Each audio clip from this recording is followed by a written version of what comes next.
소중한 나. 무한행복.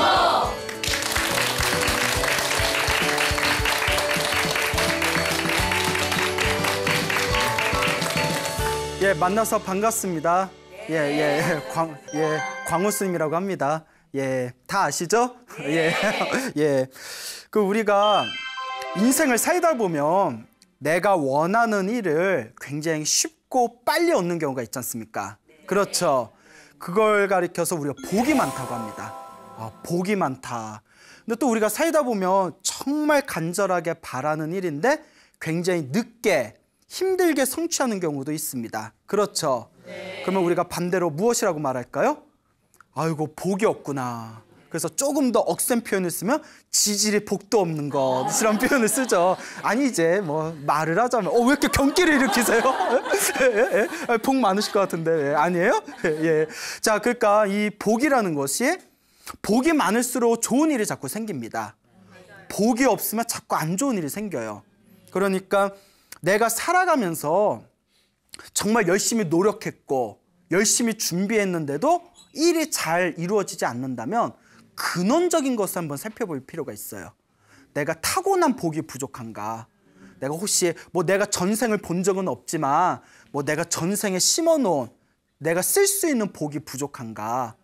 그래서 부처님께서도 모든 것이 과거 전생에 내가 지었던 업의 영향을 이번 생에 피할 수가 없다. 그렇기 때문에 전생에 지어놓은 복이 부족하면 이번 생에라도 열심히 수행하고 정진하고 끊임없이 좋은 복을 많이 지어야 된다. 이렇게 이제 가르침을 많이 내리십니다. 그런데 복도 두 가지 종류가 있습니다. 복도 두 가지 종류가 있어요. 예? 그래서 제가 어느 신도분한테 저기 복도 두 가지 종류가 있습니다 하니까 어떤 분이 매운탕하고 지레 뭔 얘기인가 했더니 복어. 그래서 복이 맑은 게 있고 또 매운탕이 있다 하더라고요. 예? 무슨 먹어본 거 아니야? 이런 거 아니고요. 예, 그렇게 이제 또 우스갯소리를 하신 분이 있었는데 불교에서 말하는 두 가지의 복은 깨끗한 복, 청복이 있고요. 청복, 깨끗할 청자, 청복이 있고요. 탁한 복, 탁복이 있습니다. 그래서 탁복과 청복으로 나눠져요. 그러니까 좀 탁한 복과 깨끗한 복. 탁한 복은 잘 먹고 잘 사는 복이에요. 그러니까 세속에서 잘 먹고 잘 사는 복. 알겠죠? 예, 그러니까 좋은 옷 입고 좋은 음식 먹고 신랑이나 아내 잘 만나고 애 잘 낳고 돈 많이 벌고 이것을 탁복이라고 합니다. 탁한 복이다. 세속적으로 욕망을 일으키는 복들이다. 그러면 반대로 청복, 깨끗한 복은 무엇이냐? 수행의 복을 청복이라고 합니다.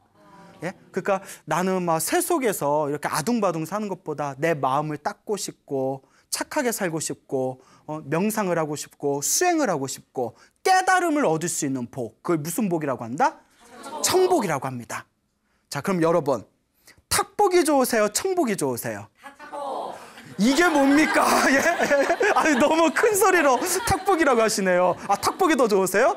예. 우리는 어쩔 수 없는 중생인가 봐요. 예. 중생이 그렇지 뭐. 예.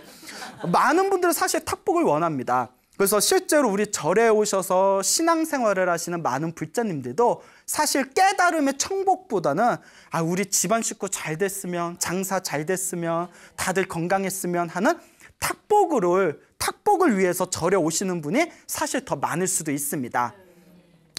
자, 이 탁복과 청복이라고 나누었을 때 탁복 같은 경우에 여러분들 주변에 보면 굉장히 잘 먹고 잘 살고 잘 나가지만 굉장히 좀 안 좋은 언행을 일으키면서 우리 불교식은 말하면 안 좋은, 좋지 못한 악업을 지으면서 살아가는 분들 보셨죠? 예, 그런 분들이 잘 먹고 잘 사는 탁복은 있지만 지혜가 부족해서 그렇다고 합니다. 지혜가 없다.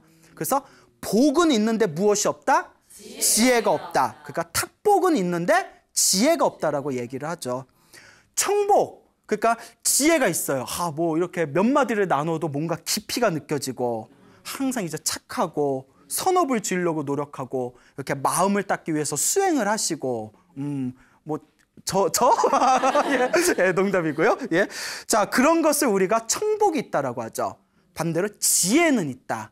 근데 실제로 불교의 역사를 봐도 굉장히 수행이 깊은 도인 스님인데도 이렇게 먹고 사는 문제가 힘들었던 스님들이 계십니다. 무슨 말인지 알죠? 이걸 가리켜서 지혜는 있는데 무슨 복이 없다? 탁복이 없다. 그래서 지혜는 있는데 복이 없다. 그러니까 뭔가 깨달음의 경지는 얻었는데 깨달음의 경지는 얻었음에도 불구하고 먹고 사는 건 좀 힘들고, 예? 그런 것들을 이제 말할 수가 있겠죠. 예를 들어서 깨달음하고 수행하고 전혀 상관없는 사람인데 뭐 강남에다가 빌딩을 막 10층짜리를 져요. 무슨 말인지 알겠죠? 그 사람은 탁복이 있는 거예요. 그걸 10층짜리 집을 지을 수 있는 탁복이 있는 거예요. 어떤 분은 깊은 명상을 통해서 우리 중생들이 얻을 수 없는 깨달음의 경지를 얻었는데도 어디 절에다가 자기 짐 하나 놓을 그런 방이 하나 없는 스님들이 있을 수도 있어요. 그분은 지혜는 있지만 무엇이 없구나? 탁복, 복이 없구나 라고 얘기를 합니다. 그러니까 각자 나에게 주어진 그 지혜라든가 그 복의 그 어떤 연관들이 서로 중생들마다 서로 달라요. 그러니까 내가 과거 전생에 어떤 업을 지었냐에 따라서 조금씩 바뀝니다. 그럼 제일 좋은 건 뭘까요? 복도 있고 무엇도 있는 거. 그렇죠. 지혜도 있는 거. 예? 복도 있고 지혜도 있는 걸 최고로 칩니다. 예? 우리 중생은 욕심이 많잖아요. 예? 그래서 흔히 이런 얘기 하잖아요. 너는 배부른 돼지가 좋냐? 배고픈 소크라테스가 좋냐? 그럼 막 우린 진지하게 고민하거든요. 예? 진지하게 고민하잖아요. 나 밥도 많이 먹는데 나 어떻게 해야 되지? 예? 근데 고민할 필요 없어요. 뭐가 되면 좋아요? 그렇죠. 배부른 소크라테스가 되면 좋죠. 그렇죠. 근데 그게 쉽지는 않아요. 그 복과 지혜를 함께 얻는 것이 쉽지는 않습니다. 그래서 우리 불교에서는 복해쌍수라는 말을 합니다. 복과 지혜를 어떻게 해라? 쌍수하니까 뭐 쌍꺼풀 수술 이게 아니라 복도 있고 지혜도 있으면 좋은 병원에서 좋은 의사한테 쌍꺼풀 수술 받나 보다 이렇게 해석하지 마시고 복도 지혜도 쌍수 함께 닦는다. 두 개를 함께 닦는다는 뜻이에요. 복과 지혜를 함께 닦는다. 그게 가장 이상적이겠죠. 그 부처님 경전에 보면 이런 내용이 나옵니다. 머나먼 과거 세상에 지금 석가모니 부처님 이전에 다른 부처님 다른 세상에 2명의 형제가 있었답니다. 이 2명의 형제들이 너무 부처님의 가르침이 좋아서 2명이 이제 출가를 합니다. 그런데 형이 되는 스님은 오직 계율을 지키고 명상 참선만 하고 경전만 공부만 했대요. 그리고 남들에게 베풀 줄을 몰랐대요. 그냥 딱 자기 공부만 했대요. 오직 자기 공부. 예. 동생은 공부를 했다 안 했다? 공부는 안 하고 무조건 밖으로 돌아다니면서 사람들한테 베푸는 것만 좋아했대요. 공부는 열심히 그냥 사람들한테 이것도 주고 저것도 주고 절에 뭐 있는 뭐 무도 캐가다가 뭐 주고 뭐 하여튼 사람들한테 베푸는 건 좋아하는데 수행을 하지 않았대요. 그 2분이 이제 세상을 떠나게 됩니다. 다음 생에 이제 석가모니 부처님 시대에 이제 태어나게 돼요. 자, 형은 스님으로 태어났답니다. 형은 이제 태어나서 스님이 됐대요. 그거 열심히 수행을 했대요. 그리고 전생에 또 열심히 수행했던 힘에 의해서 깨달음을 얻게 됩니다. 깨달음을 얻은 성자가 돼요. 그래서 불교에서는 모든 욕망과 번뇌가 사라진 깨달은 성자를 아라한이라고 부릅니다. 들어보셨죠? 아라한. 그래서 우리 절에 가면 나한전이라고 있잖아요. 아라한들을 모셔놓은 절, 나한전이라고 있습니다. 예, 다 아시죠? 예, 근데 표정이 뭐 이렇게 예, 그래요. 자, 아라한이 되세요. 예, 완전한 깨달음을 얻은 성자 아라한이 되시고 동생은 코끼리로 태어납니다. 왜? 지혜를 안 닦아서 내 마음을 닦지 않고 마음 수행을 안 했기 때문에 뭔가 마음에 어떤 번뇌 때가 있었나 봐요. 코끼리로 태어나게 돼요. 코끼리로 태어났는데 놀라운 반전이 생깁니다. 아라한이 된 그 전생의 형이었던 스님은 아라한이 되신 스님은 전생에 자기 공부만 열심히 했기 때문에 이번 생에 깨달음을 얻은 성자가 쉽게 될 수 있었어요. 그런데 사람들한테 전생에 하나도 베풀 줄을 몰랐기 때문에 깨달음을 얻었는데도 이번 생에 먹고 살기가 힘들었대요. 옷 한 벌 구하기도 힘들고 밥을 비리러 나가도 깨달은 성자면 사람들이 성자가 오셨다고 막 공양 올릴 것 같잖아요. 전생에 베풀어 놓은 게 없으니까 사람들도 몰라보는 거예요. 그래서 항상 배가 고프고 항상 추웠대요. 깨달음을 얻은 분이. 여러분 좀 반전이죠? 예, 그러니까 자꾸 공부해야 돼요. 코끼리는 전생에 마음 수행을 하지 않았기 때문에 이번 생에 축생, 짐승으로 태어났지만 전생에 복을 많이 지었잖아요. 여러분 일단 이번 생에 잘생긴 거는 일단 복입니다. 전생에 공덕을 지은 거예요. 뭐 움찔하는 분이 계시는데 일단 거울 한번 보세요 나중에. 그래서 잘생긴 거는 전생에 지은 복입니다. 실제로 우리 주변에 보면 똑같은 실수를 했는데도 좀 더 예쁘거나 잘생기면 왠지 어떤 마음이 들어요? 그렇죠. 뭐 격렬하게 그냥 짜증나죠. 짜증나. 난 짜증 안 나는데 뭐 이런 분은 뭐 자신 있는 분인가 봐요. 자, 그러니까 일단 예쁜 외모로 태어난 것 자체는 복이에요. 실제로 짐승도 개를 키우고 고양이를 키워도 예쁜 애들이 사랑받아요. 동감하시죠? 네. 그리고 힘이 센 것도 복이에요. 스님, 저는 힘이 너무 약합니다 하면 전생에 뭔가 악업이 있는 거예요. 이번 생에 타고나기를 힘센 것도 전생에서 넘어온 복이다. 네, 코끼리로 태어났는데 마음 수행을 하지 않아서 코끼리로 태어났지만 전생에 복을 많이 지어서 그런지 아주 힘이 세고 등치가 아주 크고 잘생긴 코끼리로 태어난 거예요. 그래서 그 나라에 어떤 큰 전쟁이 일어났을 때 그 코끼리가 앞에 나가서 힘이 워낙 세니까 수많은 적들을 무찔렀대요. 그 코끼리가. 그래서 이제 왕이 그 코끼리를 이제 궁전으로 이제 데려와가지고 왕이 직접 키웁니다. 그래서 전생에 복을 많이 지니까 힘도 세지, 잘생겼지, 그리고 전쟁터에서 큰 공을 세웠으니까. 여러분 우리가 전쟁이 일어났을 때 불교적으로 보면요, 전쟁이 났을 때 이기는 것도 복하고 관계가 돼 있대요. 복 없으면 이길 것 같은 것도 질 수가 있답니다. 실제로 뭐 지금 현대전을 어떻게 비교하기는 뭐하지만 삼국지나 뭐 초안지 같은 책을 보면 다 이긴 싸움인데 갑자기 져버린다거나 질 것 같았는데 하늘의 운이 따라서 이기는 경우가 있잖아요. 그래서 불교에서는 전쟁도 복에서 많은 차이가 난다라는 그런 가르침이 있습니다. 그러니까 복은 우리 삶의 실생활 그 곳곳에서 발휘하는 힘이에요. 복이 없으면 일 잘 안 풀리고 복이 있으면 뭔 짓을 해도 잘 풀려. 막 격렬하게 동감하시잖아요. 인생을 살아본 분은 알아. 그러니까 이제 전쟁터에서 크게 승리를 하니까 이 왕이 금은보화로 장신구를 만들어서 코끼리에다가 옷을 입혀주고 다 보석이야. 그리고 항상 음식도 인간이 맛볼 수 없는 최고로 좋은 음식만 먹이는 겁니다. 비록 축생으로 태어났지만 전생에 무엇을 지은 게 많아서? 복을 지은 게 많아서. 근데 이제 하루는 아란 스님이 이제 마을에 들어갔는데 며칠 동안 굶었대요. 밥을 얻지 못해서. 그래서 너무 배가 고파가지고 깨달음을 얻었는데도 참 그렇게 복이 없으니까 밥 하나 구하기가 힘드네요.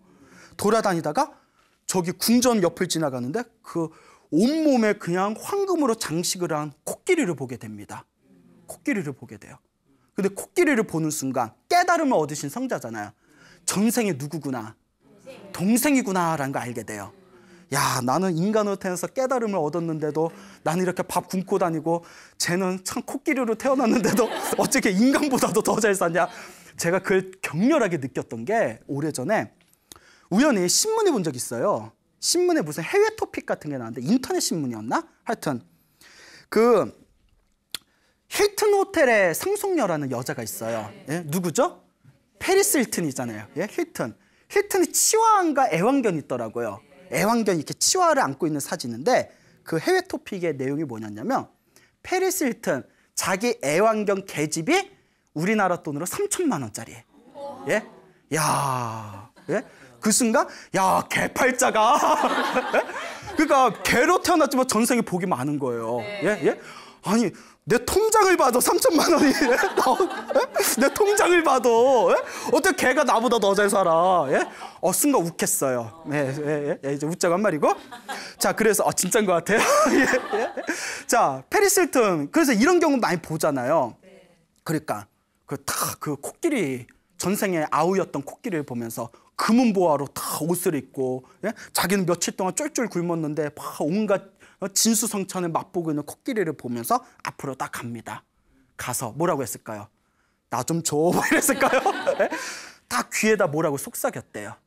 뭐라고 속삭였냐면 너도 나도 틀린 거다. 너도 틀렸고 나도 틀렸다. 라고 귀로 속삭였답니다. 근데 이제 깨달음을 얻은 아라한 성자의 음성이었기 때문에 코끼리 인정 그 말을 딱 알아들었대요. 근데 여러분 짐승 개나 고양이 키워보면 맑게 알아듣잖아요. 예, 응? 가끔 얘가 진짜 사람인가 싶기도 할 때도 있어요. 그러니까 너도 틀리고 나도 틀렸다 하는 순간 이 코끼리가 비록 축생이지만 전생에 자기가 살았던 모습이 다 펼쳐지면서 지금 자기의 모습을 다 바라보게 됩니다. 그 순간 더 이상 먹지도 않고 우울증에 걸렸대요. 코끼리가 우울증에 걸렸어요. 야, 그래도 내가 전생에 복을 많이 줬는데 내가 이렇게 코끼리로 태어났다니. 아무리 황금으로 장식을 하고 아무리 좋은 음식을 먹어봤자 결국 짐승이잖아요. 그 왕이 코끼리가 우울증에 걸려서 음식을 먹지 않으니까 코끼리 사육사를 부릅니다. 무슨 일이 있었냐? 아니 왜 조금 추레해 보이는 스님이 와서 코끼리한테 뭐 몇 마디 했는데 그 뒤로 코끼리가 저렇게 우울증에 걸렸습니다. 예? 그 스님을 빨리 모셔와라. 그 스님을 모셔옵니다. 어떻게? 다 이렇게 사방팔방 이제 찾아다녀서 왕이 그 스님이 다 오셨을 때 그 스님에게 질문을 던집니다. 도대체 코끼리에게 무엇라고 이야기를 했길래 우리 저 힘있고 씩씩한 코끼리가 저렇게 우울증에 빠진 것입니까? 그때 이 아라한 스님께서 자취조정을 다 설명합니다. 이와 같고 이와 같은 것입니다. 그때서야 왕도 깜짝 놀라면서 마음에 느낀 바가 있으면서 다 스님에게 이제 절을 하면서 스님 참으로 사람이 짓는 업은 너무나 심오하고 불가사의합니다.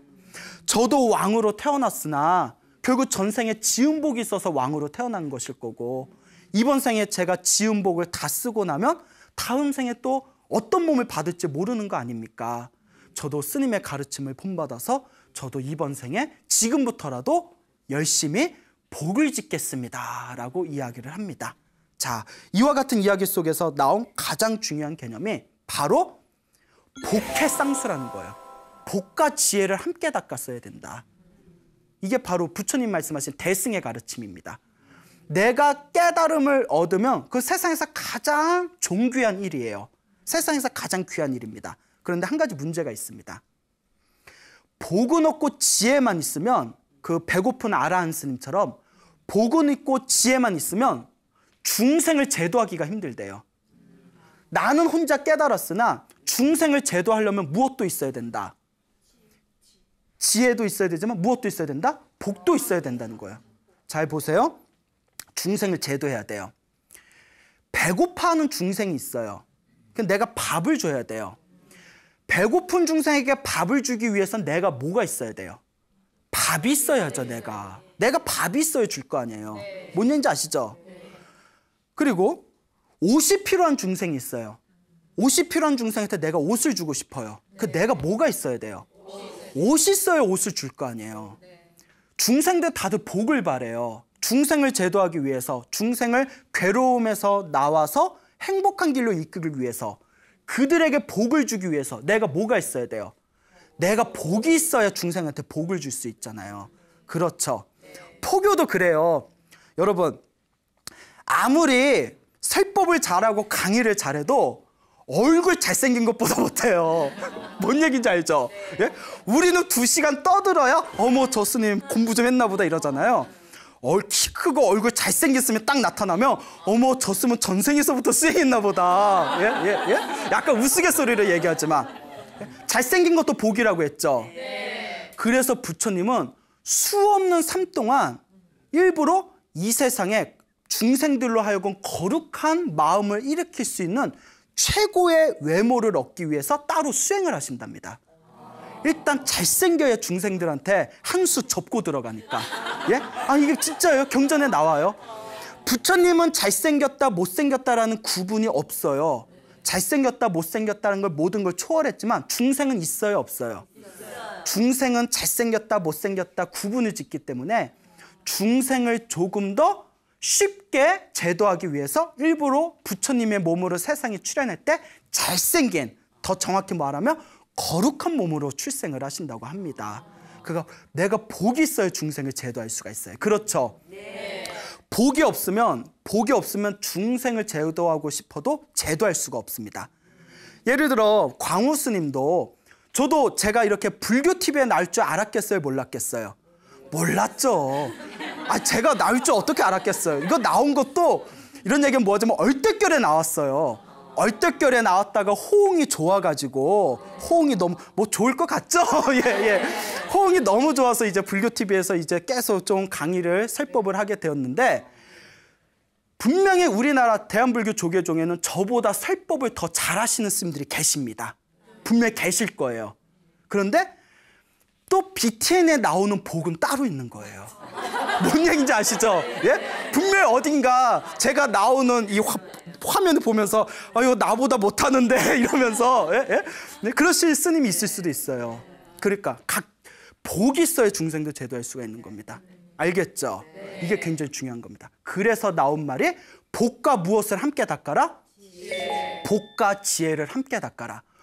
복만 있고 지혜가 없으면 잘 먹고 잘 살지만 삿된 길에 떨어질 수가 있고, 지혜가 없으니까. 맞습니까? 그리고 지혜만 있고 복이 없으면 나는 깨달음을 얻고 나는 바르게 살아도 다른 사람을 제도하거나 도움을 주기가 힘들다라고 했습니다. 그러니까 복과 지혜가 함께 갖춰야 됩니다. 그래서 지혜를 눈이라고 합니다. 눈이 있어야 내가 어디로 갈지를 알잖아요. 바른 길로 갈지 삿된 길로 갈지를 뚜렷하게 구분할 수가 있습니다. 지혜는 눈입니다. 그러면 복은 뭘까요? 복은 튼튼한 내 몸이에요. 몸이 튼튼해야 무거운 짐을 지고 내가 가야 할 길을 갈 수가 있잖아요. 예, 그와 같이 복이 있어야 내가 하고자 하는 일들이 원만하게 풀린다는 겁니다. 그게 바로 복해쌍수입니다. 그러니까 여러분들이 이 자리에, 이 BTN에 나오셔서 이렇게 스님들의 좋은 법문을 듣는 거는 무엇을 닦는 것일까요? 지혜를 닦는 겁니다. 부처님의 가르침이 이런 거구나. 부처님의 법이 이런 거구나. 자, 지혜를 닦았으면, 귀로만 듣고 머리로만 있으면, 머리로만 있으면 다음 생에 사람으로 태어나서 이렇게 좋은 부처님의 법문을 들은 그 공덕으로 머리는 똑똑할 수 있어요. 지혜는 있을 수 있어요. 근데 복을 짓지 않으면 머리는 똑똑해도 내가 하고자 하는 일이 편안하게 풀린다고 말할 수 없습니다. 이해 가시죠? 네. 그래서 복과 지혜를 함께 닦아야 된다. 우리 주변에 그런 분들 많잖아요. 머리는 정말 똑똑해. 뭐 어렸을 때부터 수제 소리 들었어요. 막 영재 소리 들었어. 어머 우리 저기 우리 철이 엄마는 좋겠어. 애가 저렇게 똑똑하니까 나중에 엄청 큰 인물 돼서 효도할 거 아니야. 예? 근데 나중에 맞상 그 철이 영재고 천재라고 소문났던, 수재라고 소문났던 애가 대학을 졸업하고 나서도 정작 일이 잘 안 풀린다거나, 그런 경우 보신 적 있어요? 네. 예, 있나 보구나. 예. 그게 머리 똑똑한 복은 있지만 또 뭐 직장복이라든가 내가 편안하게 일을 이제 하나하나 이뤄나가는 그런 복은 부족하다는 거죠. 그래서 복과 지혜를 함께 닦아야 된다. 이것을 꼭 명심하시길 바랍니다. 그래서 나온 속담 중에 하나가 불교 속담인데 인터넷 치면 나올 거예요. 여러분 처음 듣는 걸 겁니다. 그런데 옛날부터 있었던 속담이에요. 나한 중에도 모래 쪄먹는 나한이 있다라는 속담이 있습니다. 나한 중에도 나한이 모래를 쪄먹는다. 모래 쪄먹는 나한이라는 속담이 있어요. 자, 여러분 나한전이라고 아시죠? 나한전에 가면 그 아라한의 준말이에요. 아라한의 뜻이 깨달음을 얻은 성자라는 뜻도 있지만 공양받을 만한 분이란 뜻이 있어요. 우리 신도가 공양을 올리면 공양을 받을 만한 분이다. 왜 그런 말이 생겼냐면 깨달음을 얻은 아라한한테는 쉬어 빠진 쉰물을 올려도 엄청난 복을 받는데요. 예? 그러니까 쉬어 빠진 쉰물을 올리고 다 그냥 막 모래알같이 푸석푸석한 밥을 올려도 그냥 올린 것만으로도 복을 받는답니다. 엄청난 복을 받는데, 그래서 공양받을 만한 분이라는 표현을 씁니다. 근데 나한 중에도 뭐하는 나한이 있다? 모래 쪄먹는 나한이 있다. 아까 속담 말씀드렸죠. 여러분도 앞에 가르쳐주면 뒤에 잊어먹고 뒤에 가르쳐주면 앞에 잊어먹는 겁니까? 예? 예? 자, 아니죠? 다 기억나시죠? 그 말이 무엇인고 하면 나한도 복 있는 나한이 있고 복 없는 나한이 있다. 복이 없는 나한은 신도들의 공양을 안 올리기 때문에 너무 배가 고파서 신통력으로 무엇을 쪄먹는다? 모래를 쌀로 바꿔서 쪄먹는다라는 속담이 그래서 나온답니다. 그래서 우리가 이제 불교적으로는 그런 가르침이 있지만 그 속담을 우리가 일상생활에 쓸 때는 나한, 고위 관리, 높은 지위에 있지만 높은 지위에 있는 사람 중에서도 고생하는 사람들이 있다. 예, 그러니까 겉으로 본다고 알 수 있는 게 아니다라는 식으로 사용한다고 합니다. 어때요? 불교적인 어떤 사유를 바탕으로 하니까 이 속담이 더 가슴에 절실하게 다가오죠? 네. 그래서 복과 지혜를 함께 닦는다. 복을 주는 건 굉장히 중요합니다. 중국 당나라 시대 때 설봉이라는 큰 스님이 계셨습니다. 설봉이라는 큰 스님이 계셨는데 이 설봉 스님이 항상 어느 절에 가시든 공양주를 하셨대요. 공양주라는 이야기 들어보셨죠? 그러니까 밥 짓는 분을 절에서 공양주라고 해요. 밥을 짓는 분. 그러니까 우리가 절에 가서 이제 밥을 하시는 분을 이제 공양주라고 하고 이렇게 반찬 만드는 분을 채공이라고 부르거든요. 예? 그래서 이제 공양주, 항상 이제 밥을 지으시는 공양주를 맡으셨는데 여러분, 지금이야 쿡쿡 꾹 누르면 칙 하고 밥이 되잖아요. 옛날에 스님들이 오죽 많아요. 모여 사니까 막 수백 명, 수십 명, 수백 명 되는 스님들의 밥을 지려면 장작패야지, 가마솥에 물 끓여야지, 거기다 쌀 그거 다 닦아가지고 거기 밥을 짓고 밥 다 퍼드리고 남아있는 밥을 다 골라내가지고 쑥육 끓여야 되고 노가다도 이런 노가다가 없어요. 그러니까 스님들이 옛날 노스님들이 우리 젊은 스님들 보면 정말 너네는 편하다고, 우리 때는 밥 짓고 장작 패고 하느라고 공부할 시간이 없었다. 또 이런 얘기를 하세요. 예. 또 이렇게 얘기하니까 되게 부끄럽네요. 예. 자, 그래서 공양주가 굉장히 힘듭니다. 근데 옛날 중국 당나라 시대 때 항상 어느 절에 가시든 설봉 스님은 무엇을 항상 하셨다? 공양주를 하셨대요. 그 힘든 걸 항상 자청하셔서 하셨답니다. 그래서 그분은 항상 자기가 쓰는 쌀조리개가 있었대요. 쌀조리. 그래서 이제 자기가 쓰는 쌀조리로 이제 그 돌 같은 거, 그 조그만 그 불순물 같은 걸 다 걸러내셨대요. 그렇게 오랜 시간이 지납니다. 그리고 설봉 스님도 드디어 깨달음을 얻습니다.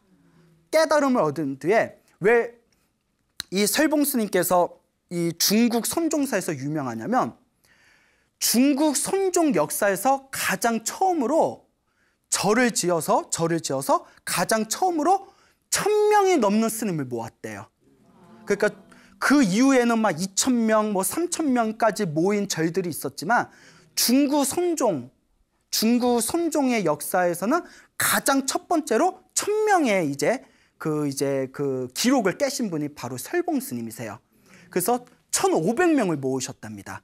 1500명을 모으셨대요. 근데 1500명의 대중들에게 법문을 하실 때 항상 이렇게 말씀하셨답니다. 너희들이 이 자리에 어떻게 온 건지 아느냐? 너희들이 이 자리에 어떻게 온 건지 아느냐? 예? 다 내 어디에서 나온 거다?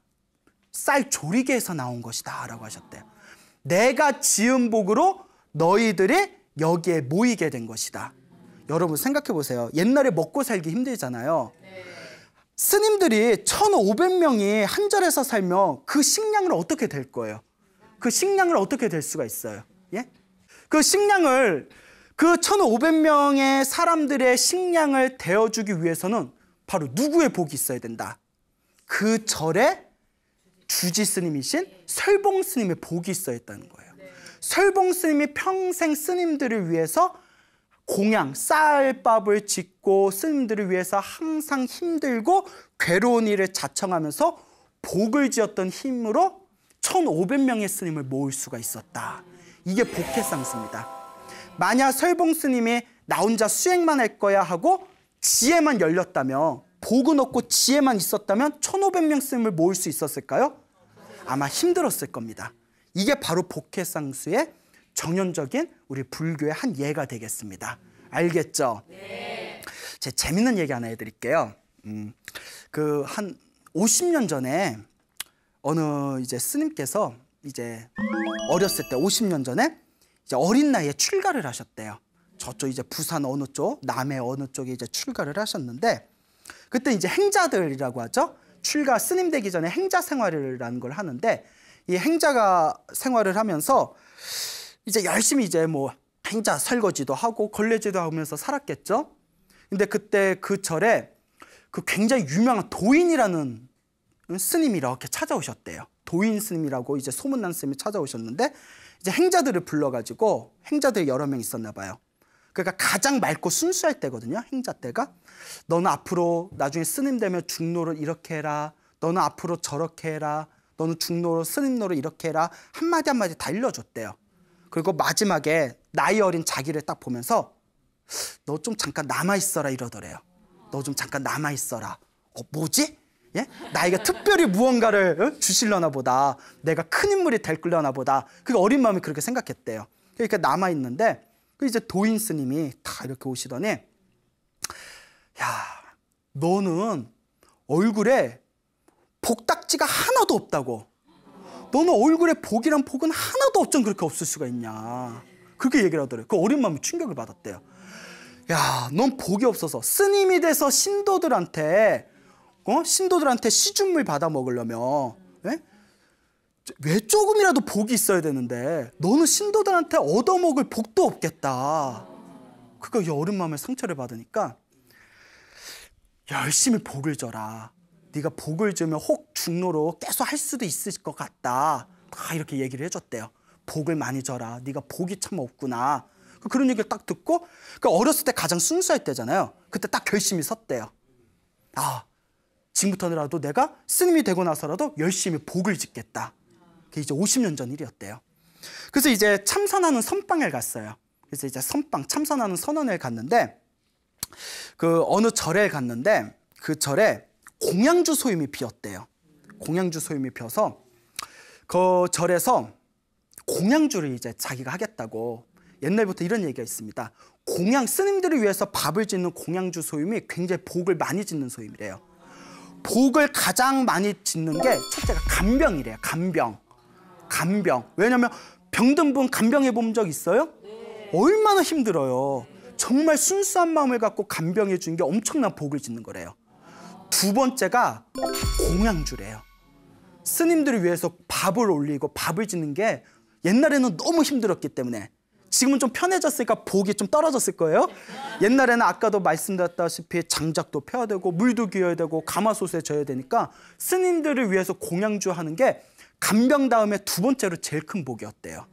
그래서 제가 공양주를 하겠습니다. 이제 복을 지으려고. 그리고 정말 힘들었대요. 너무 힘들어가지고 막 온몸 막 손하고 발에 다 트고 그리고 옛날에 겨울에 이제 뜨거운 물도 아낀다고 그렇게 이제 샤워도 매일 못했대요. 지금이야 이제 시설이 좋으니까 저도 뭐 샤워를 뭐 여러 번 하루에도 여러 번 하고 딱 봐도 깨끗해 보이지 않아요? 아니에요? 자 이제 그 샤워하지만 옛날에는 겨울에 이제 뜨거운 물이 부족하니까 이제 저기 목욕하기도 힘들었대요. 그래서 뭐 보름에 한 번씩 했대요. 삭발할 때 겨울에 목욕을. 그래서 굉장히 더러운 얘기 하나 해드릴게요. 이렇게 발도 제대로 못 닦으니까 이렇게 겨울에 등산 한번 싹 갔다 와서 차방에 가서 녹차를 마시면 양말이 축축해질 대로 이렇게 발에 땀이 난대요. 그러면 이제 양말을 벗어가지고 이렇게 손가락으로 쫙쫙 밀면 발대가 이렇게 뭉쳐서 나온대요. 예, 이런 반응을 원했어요. 예, 더럽죠. 예. 그 정도로 그렇게 이제 열악했대요 옛날에. 거기서 3년을 공양주를 하셨대요. 3년을 공양주를 하시고 3년 동안 얼마나 힘들었겠어요. 3년 동안 쉬지 않고 수십 명 스님한테 계속 밥을 진 거예요. 여러분들 같으면 하겠어요? 그것도 무료로. 예, 그렇죠. 한 연봉 1억 되면 뭐 한 번 3년, 예? 까짓거 3년 한 번 인생 뭐 물들어오면 노젓는다고, 예? 예? 연봉 1억이면 내가 한번 해보겠다. 뭐 이런 분들 계실 거예요. 근데 그것은 이제 복 짓는 마음으로 무료로 3년 동안 공양주를 하시고 그 뒤에도 이제 선방을 열심히 다니셨는데 그토록 그 도인이라고 소문난 스님한테 너는 얼굴에 복이 하나도 없다라고 그런 소리를 들었던 스님이 그 뒤에 이제 연세가 좀 드셔서 내가 이렇게 신도들한테 공법 얻어먹었으니 나도 이제 신도들한테 은혜를 갚아야 되겠다 하고 이제 저기 절을 좀 지으셨대요. 불사를 하셨는데 웬걸 손 닿는 것마다 불사가 다 잘 됐대요. 그래서 사람들이 구름같이 모여서 막 모르는 사람 신도도 스님 불사한다는데 이거 쓰세요. 이거 쓰세요. 스님 뭐 얼마 필요하세요? 사람 복이 없다는 스님이. 그래서 어느 절인지 밝힐 수는 없지만 이름만 되면 다 알만한 큰 절에 주지까지 사셨어요.